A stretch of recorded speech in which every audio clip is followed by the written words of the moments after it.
नमस्कार दोस्तों, स्वागत है आप सभी लोगों का मेरे चैनल सी कमलेश गुप्ता में। और आज हम स्टार्ट करने वाले हैं जीएसटी का थर्ड लेक्चर।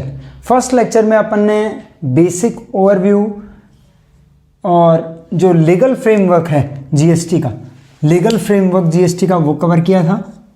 जीएसटी का लीगल फ्रेमवर्क फर्स्ट लेक्चर में अपन ने वो कवर किया था। सेकंड लेक्चर में अपन ने levy of GST, that is definition of supply को कवर किया था। डेफिनेशन ऑफ सप्लाई को कवर किया था। आज हम लोग थर्ड लेक्चर स्टार्ट करेंगे जिसमें time of supply plus value of supply को कवर करेंगे। अगर अपन ने सप्लाई की डेफिनेशन देखी होगी तो all made of lease transfer, all made of transfer for consideration और पार्ट देयर ऑफ। अब कंसीडरेशन, उस कंसीडरेशन में क्या क्या इंक्लूड होगा ये चैप्टर हमें बताएगा। वैल्यू ऑफ सप्लाई का, टाइम ऑफ सप्लाई हमें ये बताएगा व्हेन टैक्स पे कब करना है। मतलब टाइम ऑफ सप्लाई ऑलवेज ये फिक्स करेगा कि आपको कौन से पॉइंट ऑफ टाइम पे क्या पे करना है, जीएसटी पे करना है, और किस वैल्यू पे जीएसटी पे करना है वो कौन डिसाइड करेगा, वैल्यू ऑफ सप्लाई डिसाइड करेगा। टाइम ऑफ सप्लाई ये बताएगा, मान लीजिए आज आपकी सप्लाई हो रही है तो आपको टैक्स आज देना है या 10 दिन बाद देना है, या आज से पहले ही आपको ये सप्लाई करने से पहले ही टैक्स दे देना चाहिए था। ये जो डिसाइड करेगा वो कौन डिसाइड करेगा, टाइम ऑफ सप्लाई डिसाइड करेगा। टाइम ऑफ सप्लाई डिसाइड करेगा। Time of supply upon start करेंगे। टाइम ऑफ सप्लाई में गवर्नमेंट ने बताया है, टाइम ऑफ सप्लाई में दोनों के लिए, गुड्स एंड सर्विस दोनों के लिए इन लोगों ने रूल्स अलग अलग रखे हुए हैं। क्या रखे हुए हैं टाइम ऑफ सप्लाई में, गुड्स और सर्विस दोनों के लिए। सबसे पहले लिखेंगे टाइम ऑफ सप्लाई। दोस्तों जो भी ऑनलाइन वीडियो देख रहे हैं उनको मैं एक चीज बता देता हूं, आज हम लोग कुछ ऐसी टेक्निक्स टाइम ऑफ सप्लाई में देखने वाले हैं जिससे 5 मिनट में आपको चैप्टर पूरा याद रहेगा टाइम ऑफ सप्लाई का, सिर्फ 5 मिनट में। तो दोस्तों अंत तक इस वीडियो में आप मेरे साथ बने रहे, अंत तक जरूर बनेंगे, स्किप मत कीजिएगा कोई भी पॉइंट, आपको टाइम ऑफ सप्लाई में पूरा कवर करवाने वाला हूं।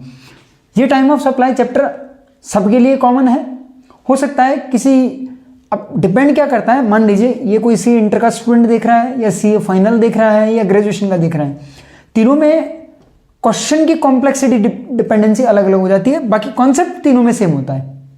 मैं सिर्फ कॉन्सेप्ट की बात करूंगा, उसके बाद में अपन कुछ प्रैक्टिस क्वेश्चंस करेंगे। इससे पहले सबसे पहले अपन किसकी बात करेंगे, कॉन्सेप्ट की बात करेंगे, जिसमें मैं आप लोगों के लिए क्या बनाऊंगा, चार्ट बनाऊंगा। Time of supply in case of goods,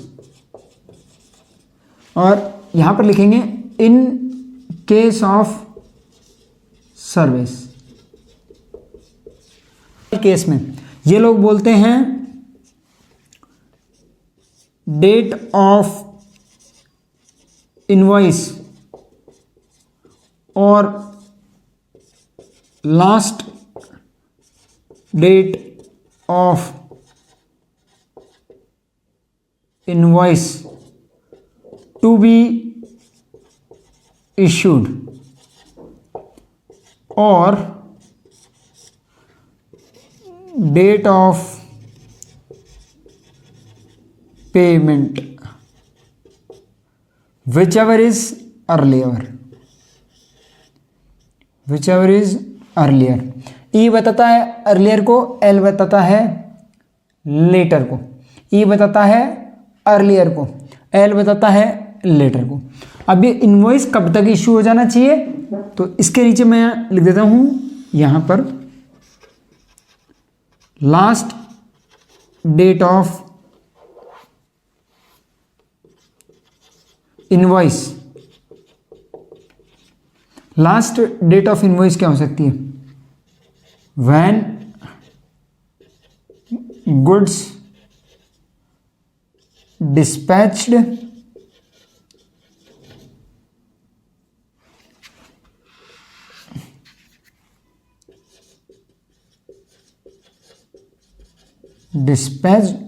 और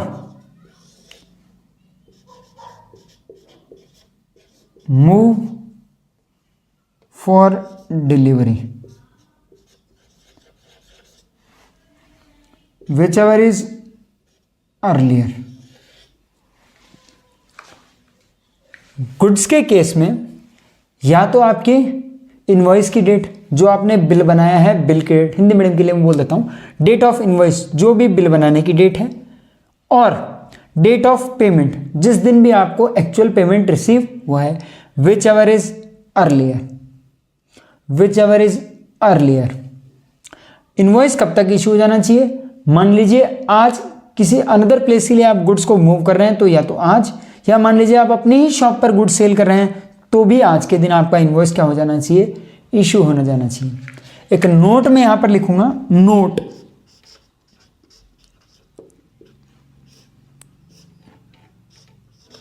no GST on advance.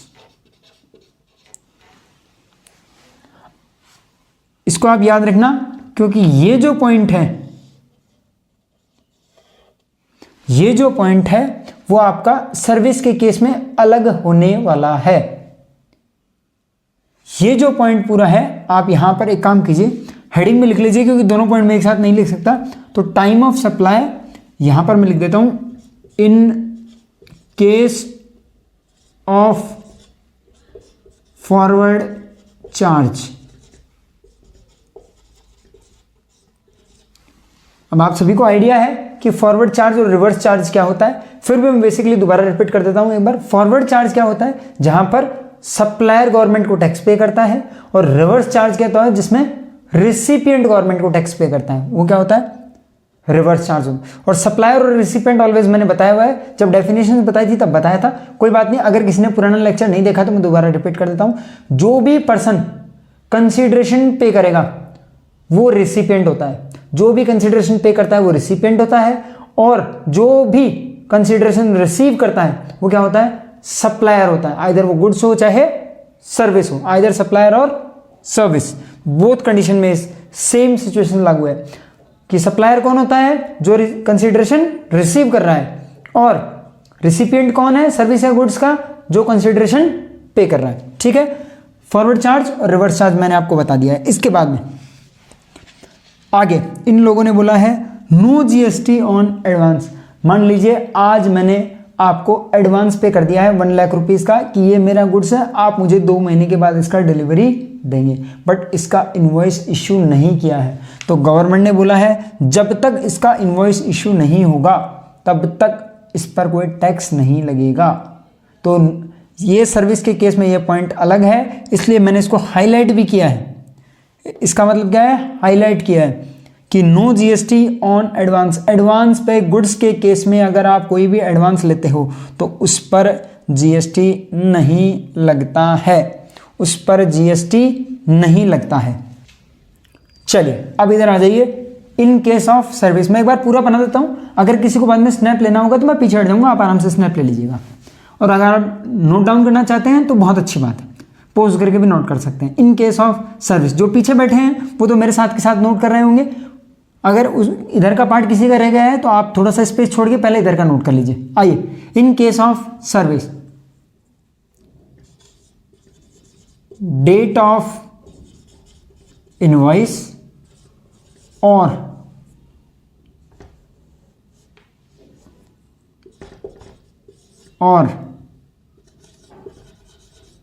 Date of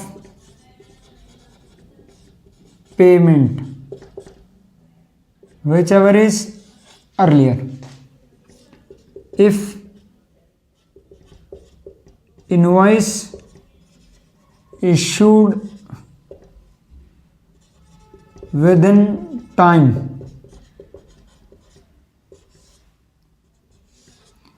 अगर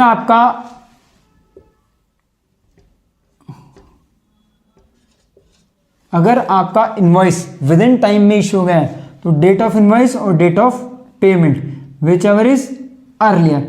अगर नहीं हुआ है, इफ नॉट तो क्या होगा, date of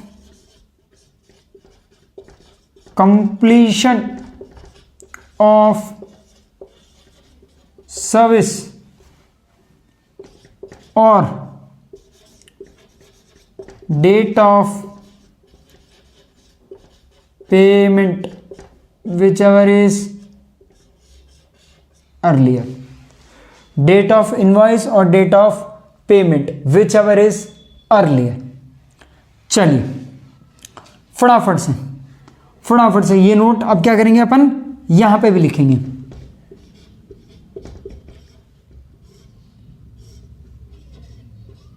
if supplier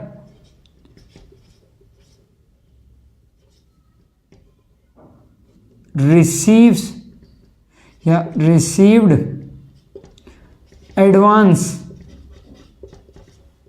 then same amount is chargeable to GST subject to ₹1000। चलिए फटाफट से, जिसको भी अभी मैं एक्सप्लेन करूंगा, जिसको भी नोट करना है वो पहले नोट कर लीजिए, मैं थोड़ा सा पीछे हट जाता हूं, और जिसको स्नैप लेना है वो स्नैप ले सकता है। मुझे लगता है स्नैप ले लिया है, और पीछे भी सभी लोग बोल रहे हैं हम लोगों ने नोट कर लिया है, साथ ही आई थिंक नोट कर लिया होगा। मैं बहुत ज़्यादा स्पीड से लिखता नहीं हूं, कोई बात नहीं। चलिए अब अपने को क्या करना है, इसको एक्सप्लेन करना है। गुड्स का पार्ट हो गया है, सर्विस के पार्ट को देखते हैं। डेट ऑफ इनवॉइस और डेट ऑफ पेमेंट दोनों में से क्या होगा, earlier. If invoice issued within time limit, यदि इनवॉइस टाइम पे इशू नहीं हुआ है तो date of completion of service और date of payment whichever is earlier. अपन ने गुड्स के केस में देखा था कि एडवांस पर जीएसटी एप्लीकेबल नहीं है, बट सर्विस के केस में एडवांस पर भी जीएसटी क्या हो जाता है, लागू हो जाता है, सब्जेक्ट टू ₹1000। अगर 1000 रुपीज तक का एडवांसेस है तो आप उसको क्या कर सकते हो, इग्नोर कर सकते हो। अब दो चीज अपने को यहां पे और लिखनी है, एक तो कि इनवॉइस इशू करने की टाइम लिमिट क्या है, और दूसरा ये जो आप बार बार date of payment, date of invoice, तो इनवॉइस पे जो डेट लगी हुई है, बट ये डेट ऑफ पेमेंट क्या है, इसका क्या मतलब है, इसको भी अपन देखेंगे। तो सबसे पहले अपन पहला नोट लिखते हैं, time limit to issue invoice 30/45 days from completion of service. अब ये 30 और 45 डेज अलग अलग क्यों हैं? नॉर्मल सभी सर्विसेज के केस में क्या है, 30 डेज है, और बैंकिंग एनबीएफसी से रिलेटेड, बैंकिंग एनबीएफसी इसमें कितना है, 45 डेज, और all other service, all others किस में कवर होते हैं, 30 डेज में। 45 डेज किसके लिए है, बैंकिंग और एनबीएफसी के लिए कितना है, 45 डेज है। अब डेट ऑफ पेमेंट क्या है, जिसको आप लोग बार बार बोल रहे हैं। डेट ऑफ पेमेंट जो है दोनों के केस में कॉमन है, इसलिए डेट ऑफ पेमेंट आप चाहें तो नीचे नोट लगा के पूरा एक साथ लिख सकते हैं, और मैं यहां बीच में लिख देता हूं note date of payment either entered in books of accounts or credited into bank whichever is earlier, whichever is earlier। ये क्या बोलता है, डेट ऑफ पेमेंट हम किस चीज को मानेंगे?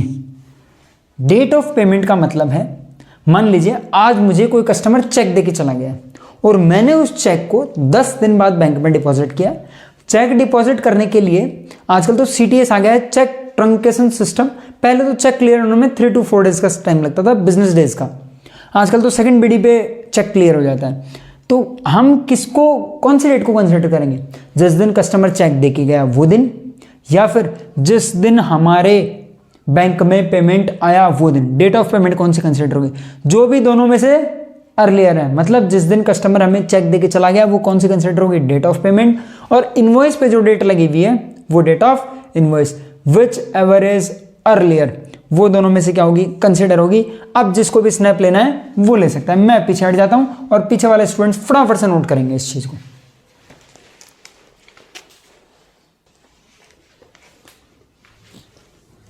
चलिए, हो गया हो तो अपन, ये तो था आपका फर्स्ट पॉइंट,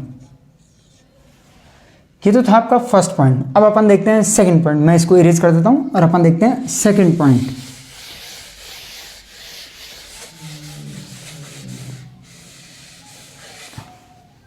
मैं यहां पे लिख देता हूं सेकंड पॉइंट।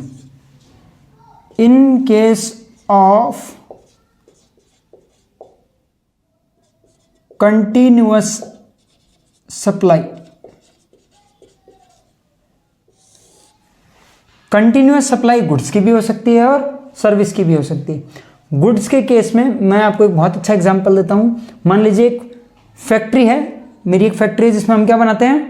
डस्टर। डस्टर के लिए मुझे क्या चाहिए होता है? प्लास्टिक। और इस प्लास्टिक के लिए मैंने किसी सप्लायर से कॉन्टैक्ट किया हुआ है कि आप मुझे हर महीने की महीने 10,000 डस्टर का प्लास्टिक सेल करेंगे। 10,000 डस्टर का प्लास्टिक क्या करेंगे? सप्लाई करेंगे। और मैं उसके 10 डेज या दिया एडवांस में कैसे भी उसका पेमेंट रिलीज उनका करता हूं। तो हमारा कॉन्ट्रैक्ट है फिक्स, तो क्या होगा? अब ऐसा तो कोई पॉइंट आएगा नहीं कि, तो इसमें क्या होगा? ऐसा तो कोई पॉइंट आएगा नहीं जिसपे ये सप्लाई कंप्लीट हो जाएगी। तो फिर क्या होगा? इनवॉइस का भी इशू होगा। तो जब भी गुड्स रिमूव होगा तब हर बार गुड्स रिमूव होगा। तो जब भी इसमें लास्ट डेट क्या मान ली जाएगी? इसके केस में लास्ट डेट क्या होगी? और दूसरी situation, continuous supply of service. आप जो घर पे इलेक्ट्रिसिटी का कनेक्शन है तो कंटिन्यूअस सप्लाई आती रहती है, उसके केस में क्या होगा? जब भी उसके केस में इनवॉइस कब इशू करना होगा? उसके केस में इशू कब होगा? या उसके केस में कभी कोई फिक्स टाइम ही नहीं है, उसके केस में कैसे सुनिश्चित होगा? अपन ने क्या लिखा है? 30-40 days from the completion of service. अब उसमें क्या कंप्लीट होगी सर्विस? कभी कंप्लीट ही नहीं होगी, हमेशा चलती रहेगी। तो फिर क्या होगा? तो चलिए पहले इसकी बात करते हैं। सर्विस के केस में क्या होता है? आइदर या तो आपका जो भी पीरियोडिक टाइम, जो भी इवेंट है पेमेंट के लिए, इधर मैं सर्विस का लिख देता हूं और इधर गुड्स का लिख देता हूं। Service payment received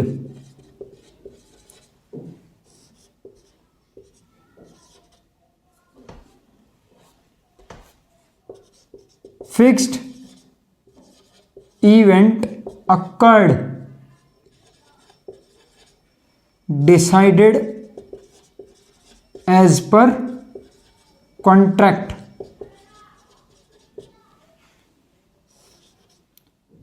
payment due whichever is earlier, whichever is earlier। ठीक है। अब यहां पर गुड्स का, when periodic statement have issued, जब भी पीरियोडिक स्टेटमेंट क्या होगा? इश्यू होगा गुड्स के केस में, तो उससे पहले आपको क्या करना है? उससे पहले आपको क्या करना है? इनवॉइस इशू करना है। और सर्विस के केस में या तो आपको पेमेंट रिसीव हो गया है, या आपने कोई भी डिसाइड किया हुआ है कि हर महीने की फर्स्ट डेट, और या जब भी क्या होगा आपका पेमेंट ड्यू होगा, कोई भी इवेंट बेस्ड है। मान लीजिए किसके केस में होता है ऐसा नॉर्मली, कंस्ट्रक्शन की सर्विसेज में। मान लीजिए आपकी 6 फ्लोर की बिल्डिंग बननी है, आप में डिसाइड हुआ था जैसे ही फर्स्ट फ्लोर कंप्लीट होगा उसके बाद 10 लाख रुपीज़ का पेमेंट होगा, तो वो जो भी इवेंट होगा उसके अकॉर्डिंग आपका क्या होगा, इनवॉइस इशू होगा। ये पूरा कॉन्सेप्ट किसके केस में था, फॉरवर्ड चार्ज के केस में। किसके केस में था, फॉरवर्ड चार्ज के केस में था। अब अपन किस में चलेंगे, रिवर्स चार्ज में। रिवर्स चार्ज कौन सा होता है, जहां पर रिसिपिएंट को टैक्स पे करना होता है गवर्नमेंट को। किसको पे करना होता है, रिसिपिएंट को टैक्स पे करना होता है।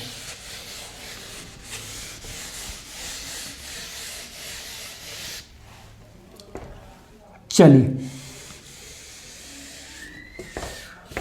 अब ये कौन सा आ जाएगा, third point. In case of reverse charge, वही आइदर गुड्स और सर्विसेज, इधर किसके लिए, गुड्स के लिए और किसके लिए, सर्विस के लिए। Date of receipt of goods, first point. Second point, 31st day from the date of invoice और date of payment, whichever is earlier।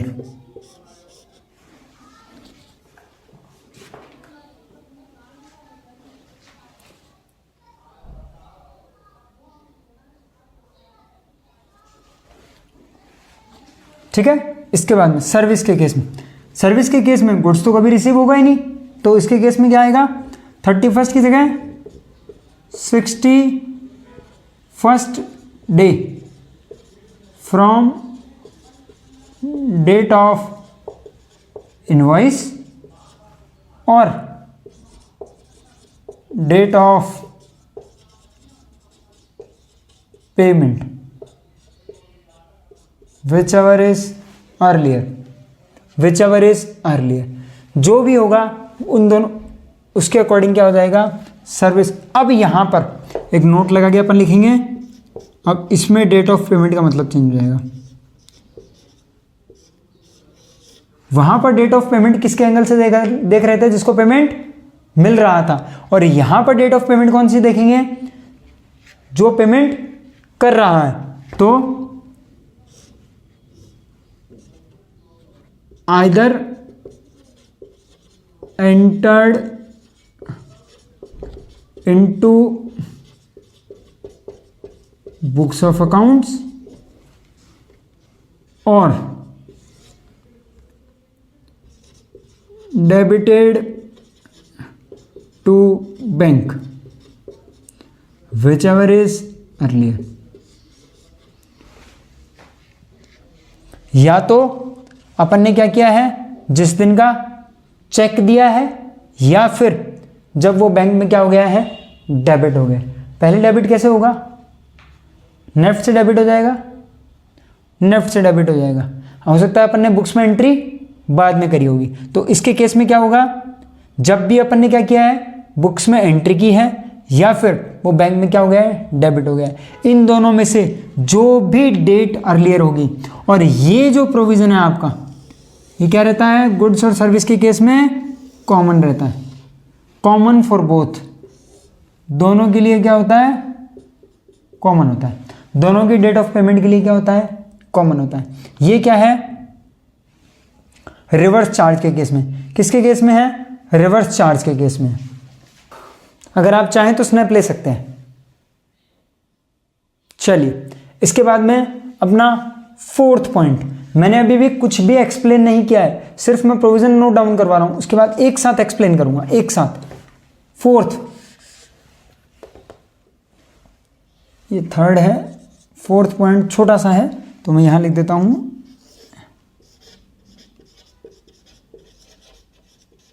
Vouchers के केस में क्या होगा? वाउचर्स के केस में क्या होगा? मान लीजिए मैंने आज एक वाउचर इशू किया है। वाउचर कैसा? आप जब भी रिलायंस में या किसी भी बड़े मॉल में शॉपिंग करते हैं तो बोलते हैं कि आप यदि 2000 रुपीज़ की या 3000 की या 1000 रुपीज़ की अगर हमारे यहाँ से शॉपिंग करते हैं तो हम आपको 100 रुपीज़ का या 500 रुपीज़ का एक वाउचर देंगे, जिसको आप नेक्स्ट परचेजिंग में क्या कर सकते हो? रिडीम कर सकते हो। बट उस वाउचर से मान लीजिए दो तरीके के वाउचर हो सकते हैं। एक वाउचर हो सकता है कि उस वाउचर से सिर्फ आपको क्या मिलेगा? गारमेंट से आप खरीद सकते हैं, और या फिर आपको ऐसा वाउचर दिया है जिस वाउचर से आप कुछ भी खरीद सकते हैं, कुछ भी खरीद सकते हैं। या तो उसकी उस वाउचर से होने वाली सप्लाई क्या है? फिक्स्ड है, और या फिर क्या है? वेरिएबल है।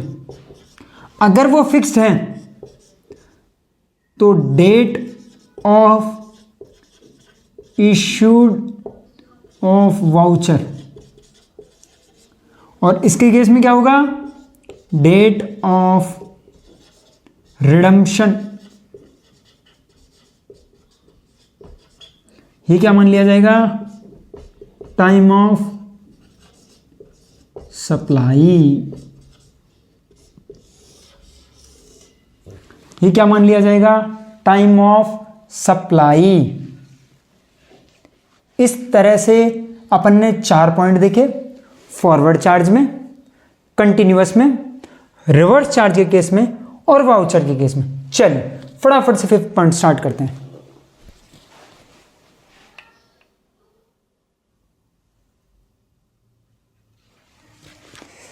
चलिए अपने कितने पॉइंट हो गए हैं? 4 पॉइंट हो गए हैं। अब फटाफट से अपन कौन सा 5th पॉइंट करते हैं। 6 ही पॉइंट है, 2 पॉइंट के बाद में आपका चैप्टर क्या हो जाएगा? कंप्लीट हो जाएगा। उसके बाद अपन क्या देखेंगे? प्रैक्टिस क्वेश्चंस देखेंगे। 5th पॉइंट क्या बोलता है कि कोई भी आपको एडिशनल पेमेंट या अनफिक्स्ड पेमेंट मिलता है। अनफिक्स्ड पेमेंट मतलब मान लीजिए आज मैं किसी की सप्लाई करता हूं, किस चीज की? डस्टर की सप्लाई करता हूं, और डस्टर में मान लीजिए मैंने कस्टमर को बोला कि मुझे जितनी भी आपको मैं सप्लाई करूंगा उसका पेमेंट मुझे कितने दिन में चाहिए? 10 डेज में चाहिए। अगर उसके बाद आप पेमेंट करते हो, उसके बाद आप पेमेंट करते हो तो आपका 12% पर एनम की रेट से इंटरेस्ट चार्ज होगा। मतलब आपको पीनल इंटरेस्ट देना पड़ेगा। अदरवाइज मैं इस बात को ऐसे बोलूं कि अगर आप मुझसे 1 साल में 10 लाख रुपीज से ऊपर की परचेज करते हो तो आप जितने भी अमाउंट का मुझसे परचेज करोगे, क्या करोगे? जितने भी अमाउंट का मुझसे परचेज करोगे उस परचेज पे मैं आपको 2% का डिस्काउंट ऑफर करूंगा।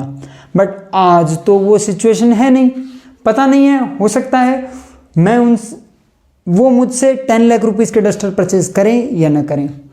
तो इस केस में क्या होगा? क्या वो पिनल इंटरेस्ट आज फिक्स्ड है? नहीं है। क्या वो डिस्काउंट आज फिक्स्ड है? नहीं है। तो ऐसी सिचुएशन में वो डिस्काउंट और वो पिनल इंटरेस्ट के लिए टाइम ऑफ सप्लाई क्या होगा? Unfixed payment. Like penal interest, INTEREST, penal interest, when such payment have received by supplier। तो जब भी सप्लायर को ऐसा कोई पेमेंट मिलेगा, जिस दिन मिलेगा उसी दिन को हम क्या कंसीडर कर लेंगे? Time of supply. उसी दिन को हम क्या कर लेंगे? कंसीडर कर लेंगे टाइम ऑफ सप्लाई। लास्ट और सबसे इंपॉर्टेंट टॉपिक आपका आता है कि change in rate of tax, 5th point था, लास्ट 6th पॉइंट।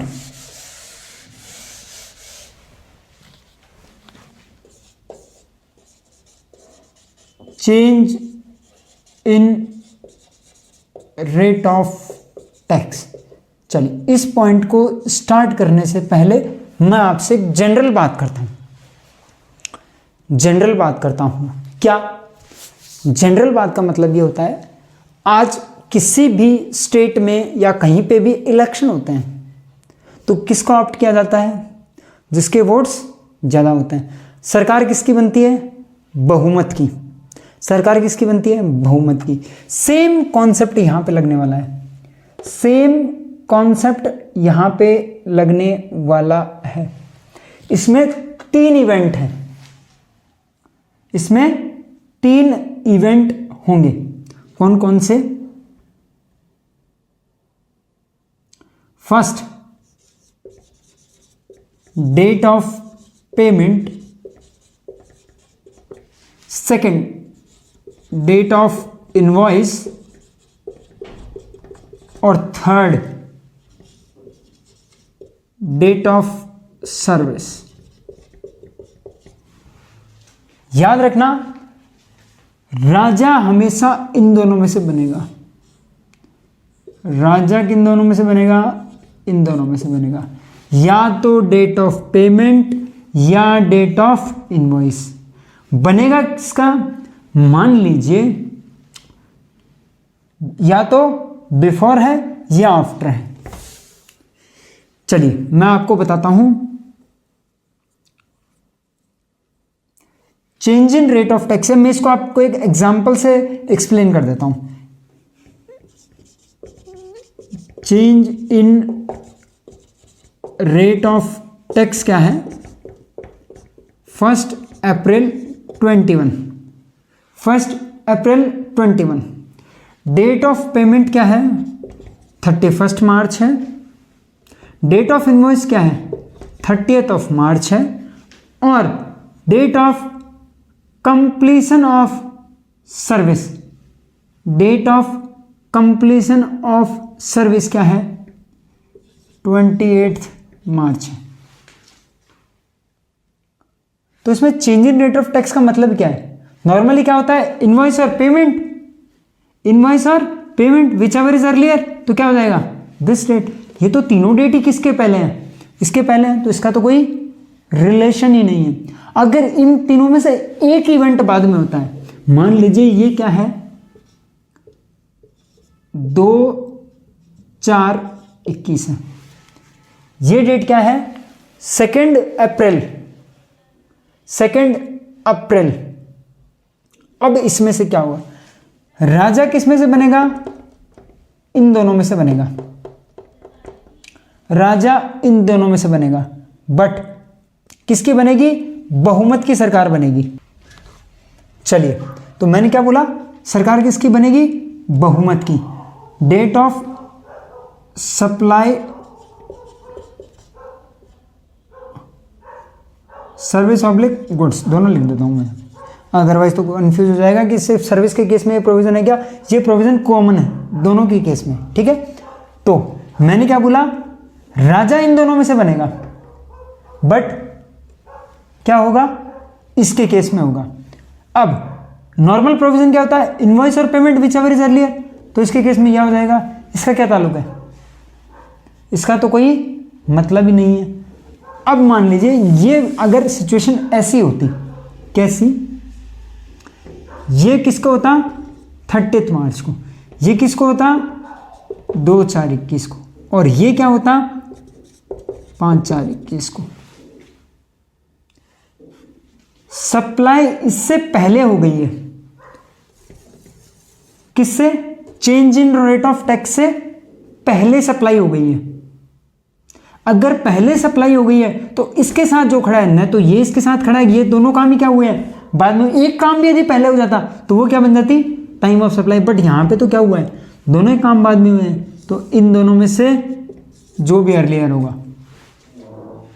तो इसको अपन क्या करते हैं, एक चार्ट के फॉर्म में मैं आपके लिए प्रिपेयर कर देता हूं। चलिए एक एग्जांपल और देता हूं मैं आपको। मान लीजिए एक काम इन दोनों में से पहले होता, ये 25 मार्च 2021 को है, ये 2 अप्रैल 21 को है, और ये 25 मार्च 21 को है। इसको मैं 25 अप्रैल कर देता हूं आपके लिए। अब क्या बोलता है, सप्लाई ऑफ गुड्स और सर्विसेज क्या हुई है, बाद में हुई है, तो इसके साथ बाद के साथ कौन खड़ा है, ये खड़ा है, तो टाइम ऑफ सप्लाई क्या होगा, ये होगा। ठीक है, क्या होगा टाइम ऑफ सप्लाई, ये होगा। सरकार किसमें, वोट किसके ज्यादा है, इन दोनों के ज्यादा है, बट राजा इन दोनों में से बनना है तो कौन बनेगा, ये बनेगा। राजा ऑलवेज इन दोनों में से बनेगा, कभी भी date of supply of goods और सर्विसेज कभी भी क्या नहीं बन सकती है, टाइम ऑफ सप्लाई नहीं बन सकती। किसके चलते, change in rate of tax के चलते, change in rate of tax के चलते।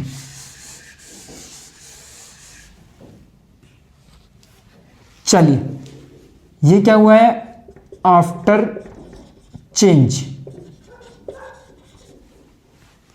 आफ्टर चेंज, ये भी क्या है, आफ्टर चेंज। मैं यहां पे लिख देता हूं टाइम ऑफ सप्लाई क्या होगा, ये पूरा चार्ट आप लोग कॉपी कर सकते हैं। टाइम ऑफ सप्लाई क्या होगा, ठीक है, ये आफ्टर चेंज हुआ है, ये भी आफ्टर चेंज हुआ है, ये क्या होगा, बिफोर चेंज। ये आफ्टर है तो इसके साथ कौन खड़ा है, ये, तो टाइम ऑफ सप्लाई क्या होगा, डेट ऑफ पेमेंट। ये मान लीजिए क्या हुआ है, बिफोर चेंज, ये क्या है, आफ्टर चेंज, और सप्लाई क्या है, आफ्टर चेंज। इस आफ्टर के साथ कौन खड़ा है, डेट ऑफ इनवॉइस, तो क्या बनेगा, डेट ऑफ इनवॉइस। अगर दोनों ही बिफोर हुए हैं, बिफोर, बिफोर, और ये क्या है, आफ्टर, तो इन दोनों में से जो भी अर्लियर फ्रॉम इनवॉइस और पेमेंट, ठीक है, इनवॉइस और पेमेंट, ये दोनों ही आफ्टर हुए हैं, और ये भी क्या है, आफ्टर, तो फिर क्या होगा, सेम इनवॉइस और payment whichever is earlier. Invoice और पेमेंट सेम सिचुएशन अगर मैं बिफोर में कर देता हूं, मान लीजिए सप्लाई चेंज से पहले हो गई थी, तो इस बिफोर के साथ कौन खड़ा है, डेट ऑफ इनवॉइस, तो यहां पे क्या आएगा, date of invoice. Before change, इस बिफोर के साथ अब कौन खड़ा है, डेट ऑफ पेमेंट, तो यहां पे क्या आ जाएगा, डेट ऑफ पेमेंट। ये दोनों ही काम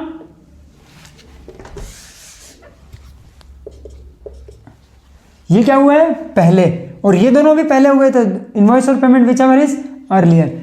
ये बिफोर, बट ये दोनों ही बाद में हुए हैं, तो दोनों में से क्या होगा, अर्लियर होगा।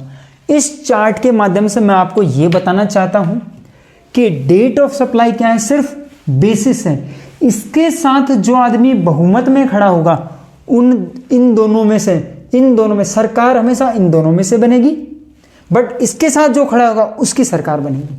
अगर ये दोनों इसके साथ नहीं खड़े हैं तो इन दोनों में से जो भी पहले होगा उसकी सरकार बनेगी। क्या बनेगी, उसकी सरकार बनेगी। ये था आपका change in rate of tax का प्रोविजन। क्या है, change in rate of tax का प्रोविजन। और इसी प्रोविजन के साथ आपका टाइम ऑफ सप्लाई प्रोविजन क्या होता है, चैप्टर क्या होता है, क्लोज होता है। मैं फटाफट से आपके लिए समराइज कर देता हूं। इसमें अपन ने क्या किया है, 6 पॉइंट्स, 6 पॉइंट्स। सबसे पहले, सबसे फर्स्ट पॉइंट कौन सा, फॉरवर्ड चार्ज, फिर continuous supply, third reverse supply, fourth कोई भी वाउचर मिलता है अनफिक्स्ड, और 6th point change in rate of tax. सबसे पहले फर्स्ट प्रोविजन फॉरवर्ड चार्ज के केस में, गुड्स के केस में इनवॉइस और payment whichever is earlier. But invoice कब तक इश्यू हो जाना चाहिए, जब तक या तो गुड्स मूव हो रहा है या डिलीवरी दी जा रही है। और एडवांस के केस में कोई भी टैक्स नहीं लगता है। सप्लाई के, सर्विस के केस में फॉरवर्ड चार्ज, इनवॉइस और payment whichever is earlier. But invoice कब तक इशू हो जाना चाहिए, 30 और 45 डेज। सभी सर्विसेज के केस में बैंक एनबीएफसी को छोड़ के 30 डेज और बैंकिंग एनबीएफसी की सर्विसेज में 45 डेज। अगर आपका टाइम लिमिट में इनवॉइस इशू नहीं होता है तो date of completion of service और date of payment whichever is earlier. Date of payment ये दोनों के लिए क्या है, कॉमन है, गुड्स और सर्विसेज फॉरवर्ड चार्ज के केस में। कब, या तो जब आपको पेमेंट रिसीव हुआ है either entered in the books of accounts और credited to the bank account whichever is earlier. Second point, continuous supply के केस में, जब भी आप गुड्स के केस में जब भी आप पीरियोडिकली स्टेटमेंट इश्यू करेंगे वो डेट। सर्विसेज के केस में आपका पेमेंट ड्यू है, आपका पेमेंट रिसीव हो गया है, या आपका फिक्स कोई इवेंट है। थर्ड पॉइंट, रिवर्स चार्ज के केस में, गुड्स के केस में रिवर्स चार्ज क्या होता है, 31st day from the date of invoice और डेट ऑफ पेमेंट और date of receipt of goods whichever is earlier. Service के केस में 61st day from the date of invoice और date of payment whichever is earlier. Date of payment आप किसके angle से देखेंगे, service recipient के angle से, recipient के एंगल से जो क्या करेगा, पे करेगा, उसके एंगल में क्या होगी, either entered in the books of accounts और payment debited to the bank account whichever is earlier, कितने पॉइंट्स कवर हो गए, 3 पॉइंट्स। फोर्थ पॉइंट कौन सा था, फटाफट से बताएंगे। Fourth point either unfixed consideration था क्या, चलिए बिना देखे बताएंगे सब लोग, फटाफट से जल्दी से बताएंगे। फोर्थ पॉइंट कौन सा था, अनफिक्स्ड कंसिडरेशन था या वाउचर था, चलिए कोई बात नहीं, मैं रिपीट करता हूं, वाउचर था। वाउचर के केस में अगर उस वाउचर की सप्लाई फिक्स है तो जब वो जिस डेट को वाउचर इश्यू किया गया है वही डेट क्या मानी जाएगी, टाइम ऑफ सप्लाई। और या फिर अगर उससे होने वाली सप्लाई फिक्स नहीं है तो जिस दिन वो वाउचर रिडीम होगा उस दिन को हम क्या मान लेंगे, time of supply. Unfixed consideration like penal interest, जब भी वो क्या होगा, रिसीव होगा, उसको हम क्या मान लेंगे, टाइम ऑफ सप्लाई मान लिया जाएगा। उसके बाद में last point, change in rate of tax. Change in rate of tax के केस में राजा ऑलवेज कौन बनेगा, डेट ऑफ इनवॉइस और डेट ऑफ पेमेंट में से, इन दोनों में से जो भी किसके साथ खड़ा होगा, जब भी आपका सप्लाई ऑफ गुड्स और सर्विसेज का इवेंट होगा। अगर सप्लाई आपकी change in rate of tax के बाद हुई है, change in rate of tax के बाद हुई है और इनवॉइस पे बाद में इश्यू हुआ है तो राजा कौन बनेगा, डेट ऑफ इनवॉइस। अगर पेमेंट बाद में हुआ है तो कौन बनेगा, डेट ऑफ पेमेंट। बट दोनों ही पहले हुए हैं तो विच एवर इज अर्लियर, और दोनों ही बाद में हुए हैं तो विच एवर इज अर्लियर। एक मोस्ट इंपॉर्टेंट नोट मैं यहां पे लिखवाना चाहूंगा आपको, अगर आपका पेमेंट 4 बिजनेस डेज के बाद बैंक अकाउंट में क्रेडिट होता है, किसके केस में, change in rate of tax के केस में, तो आपकी डेट ऑफ पेमेंट को कौन सा मान लिया जाएगा, जिस दिन एक्चुअली आपको पेमेंट रिसीव होगा। मान लीजिए नॉर्मली आपकी सप्लाई कब हो गई थी, पहले हो गई थी, सप्लाई क्या हो गई थी, पहले हो गई थी, और इनवॉइस क्या हुआ है, बाद में इश्यू है। बट डेट ऑफ पेमेंट क्या है आपकी, चेक कब रिसीव हुआ था आपको, अपन ने एग्जांपल क्या लिया था, 1421 को डेट चेंज हुई है, अपन को 31 मार्च को क्या हो गया था, चेक रिसीव हो गया था, बट उस चेक का पेमेंट कब आया है, 7 अप्रैल 21 को आया है। नॉर्मल रूल के हिसाब से डेट पेमेंट कब हो गया है, बिफोर हो गया है, तो टाइम ऑफ सप्लाई क्या आएगा, टाइम ऑफ सप्लाई क्या आएगा, डेट ऑफ पेमेंट। बट इन्होंने यहां पर बोल दिया है कि 4 बिजनेस डेज के बाद में आपको पेमेंट रिसीव हुआ है, इसलिए हम लोग डेट ऑफ पेमेंट क्या मान लेंगे, 7/4, और 7/4 मानते हैं, ये कहां पे चला गया, आफ्टर में। अब तीनों इवेंट क्या हो गए, after, which ever is earlier. But इसके केस में क्या होगा, न्यू टैक्स रेट आप पे क्या हो जाएगी, अप्लाई हो जाएगी। तो इन्होंने क्या बोला, अगर आपका पेमेंट 4 बिजनेस डेज के बाद में आता है, कब से, रेट ऑफ टैक्स चेंज होने के, तो जो भी आपकी एक्चुअल डेट ऑफ पेमेंट है, जब भी आपको एक्चुअली पेमेंट रिसीव हुआ है, उस डेट को हम क्या मान लेंगे, डेट ऑफ पेमेंट मान लेंगे। क्या मान लेंगे, डेट ऑफ पेमेंट मान लेंगे। इसी के साथ आपका टाइम ऑफ सप्लाई का चैप्टर खत्म होता है। ये था प्रोविजन। इसमें आपको फॉर्मूले में जो भी बताया है उसके फॉर्मूले में क्या करनी है, ओनली वैल्यूज पुट करने हैं। क्या करना है? ओनली वैल्यूज पुट करने हैं। पुट करते ही आपका क्या हो जाएगा? आंसर क्लोज हो जाएगा। कभी भी गलती मत करना। बस प्रोविजन सबसे पहले आपको एग्जाम में सॉल्व करने का तरीका क्या होता है? सबसे पहले आपको क्या लिखना है? प्रोविजन। सबसे पहले कि नॉर्मल प्रोविजन क्या है? ये है। और उसके बाद में क्या करना है कि इसके केस में डेट ऑफ इनवॉइस ये है, डेट ऑफ पेमेंट इनवॉइस ये है, डेट ऑफ पेमेंट ये है, तो हमारा कंक्लूजन आंसर ये है। कंक्लूजन आंसर ये है। चलिए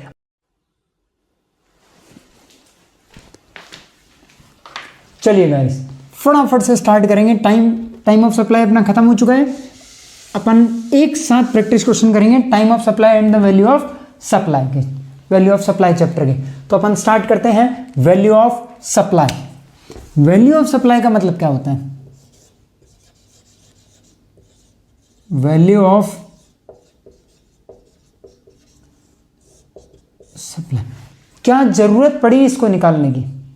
मान लीजिए मेरा किस चीज का बिजनेस है? इस डस्टर का, और मैंने क्या किया? टैक्स की चोरी करने के लिए बोल दिया कि मैंने इस डस्टर को कितने रुपए में सप्लाई किया है? 5 रुपए में, जबकि एक्चुअल मार्केट वैल्यू इस डस्टर का कितना है? 25 रुपीज। कितना है? 25 रुपीज।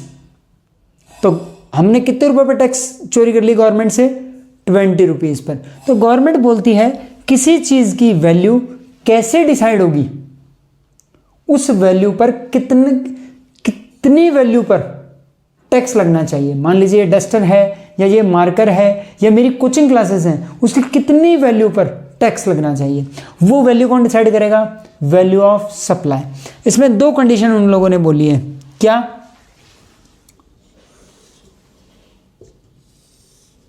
अगर इन दोनों में से एक भी कंडीशन अगर मीट नहीं होगी, इन दोनों कंडीशन के बीच में क्या है? एंड। अगर इन दोनों में एक भी कंडीशन यदि मीट नहीं होगी तो फिर क्या होगा? हम किस पे मूव करेंगे? रूल्स पर, जिसके अकॉर्डिंग हम वैल्यू डिसाइड करेंगे जिसकी सप्लाई हुई है। पहला,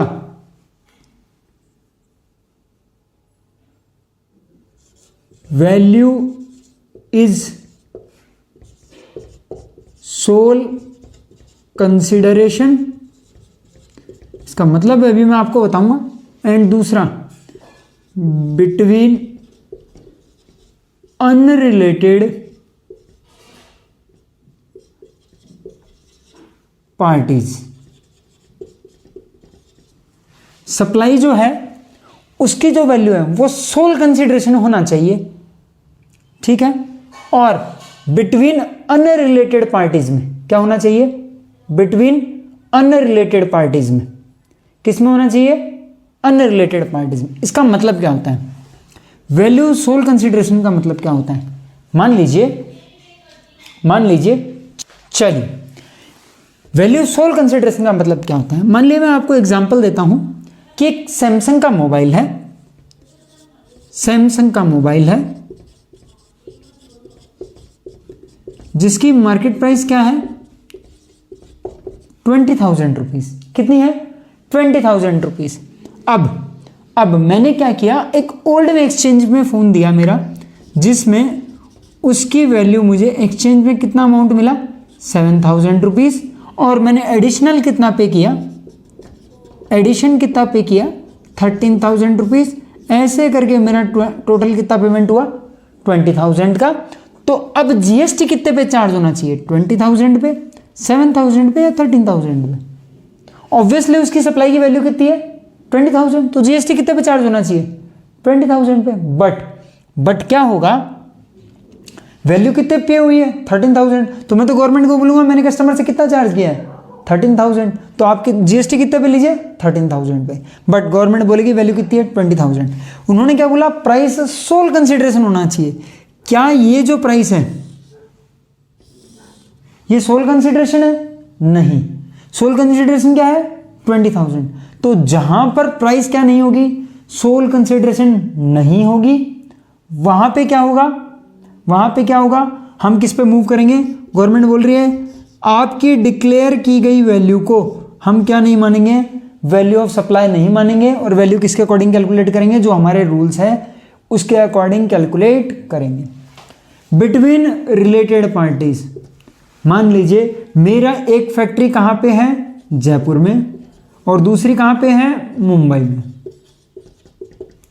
अब मैंने मेरे जयपुर की फैक्ट्री से माल मूव किया कहाँ के लिए, मुंबई के लिए, और उसकी वैल्यू डिक्लेयर कितनी 100 रुपीज़, जबकि उसकी एक्चुअल वैल्यू क्या थी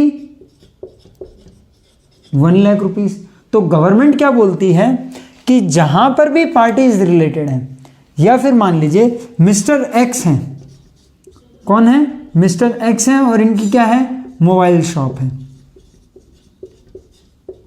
और इन्होंने कोई मोबाइल अपने किसी रिलेटिव को दिया है, किसको, मिस्टर वाई को, मिस्टर वाई को। ये कौन है, एक फीमेल है,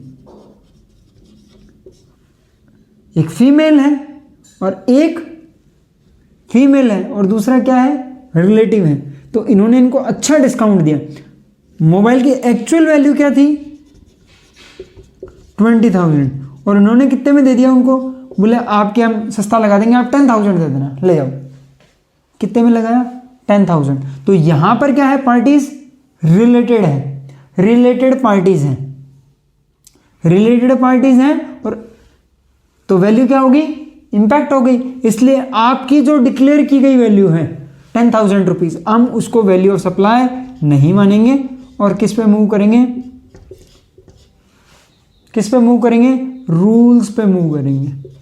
जो भी गवर्नमेंट रूल्स के अनुसार जो वैल्यू आएगी, उस वैल्यू को हम क्या मानेंगे, वैल्यू ऑफ सप्लाई, और जो भी उस प्रोडक्ट पे रेट है वो क्या होगी, उस पे रेट ऑफ जीएसटी क्या होगा, चार्ज होगा। चलिए, अब इन लोगों ने बोला, मान लीजिए दोनों ही केस नहीं है, ये दोनों ही केस नहीं है, तो जो भी वैल्यू मैंने बताई है 20,000, तो इसको हम क्या मान लेंगे, वैल्यू ऑफ सप्लाई, क्या मान लेंगे, वैल्यू ऑफ सप्लाई। बट इसमें हम क्या करेंगे, कुछ एडजस्टमेंट्स करते हुए चलेंगे। अब वो क्या क्या एडजस्टमेंट्स हैं वो लिखेंगे। सबसे पहले मैं आपको नोट करा रहा हूं वैल्यू ऑफ सप्लाई का, वो आप लिखें, ये सिर्फ एक्सप्लेनेशन के लिए है, ठीक है, फटाफट से लिखेंगे।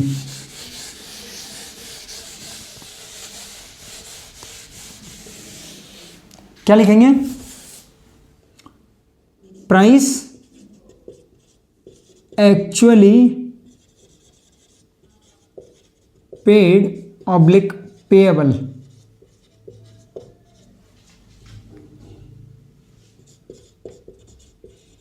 अदर देन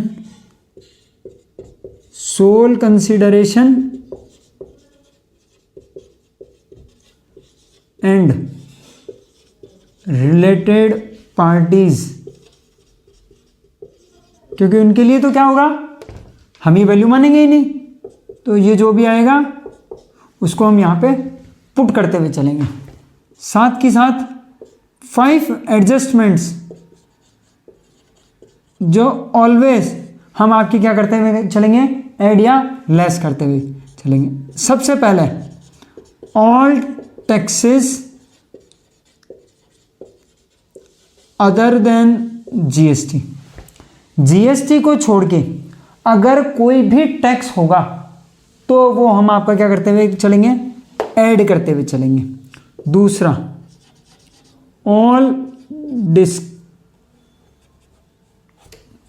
ऑल डिस्काउंट्स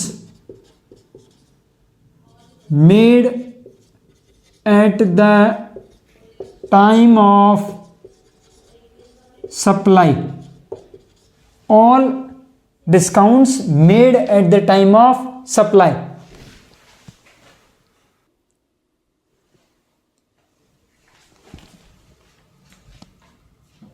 चलिए, थर्ड पॉइंट क्या ऐड करेंगे, payment made bye